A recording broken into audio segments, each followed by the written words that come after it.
بسم اللہ الرحمن الرحیم۔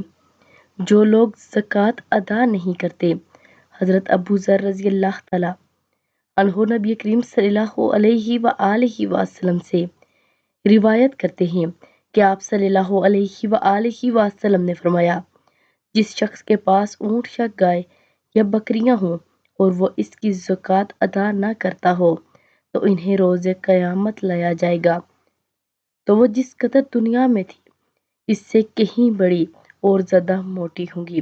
وہ اپنے کھروں سے اسے روندیں گی اور اپنے سینگوں کے ساتھ اسے ماریں گی۔ جب ان میں سے آخری گزر جائے گی تو پھر پہلی کو دوبارہ لایا جائے گا اور یہ سلسلہ جاری رہے گا حتیٰ کہ لوگوں کے درمیان فیصلہ کر دیا جائے۔ تو آپ سب بھی اس پر عمل کریں، زکوٰۃ کو لازمی ادا کریں۔ جس طرح ایک بہترین مثال ہے، جس طرح ہم پھل یا سبزیاں لاتے ہیں، اس کے باہر سے چھلکا اتارتے ہیں، وہ اس کی زکوٰۃ ہے۔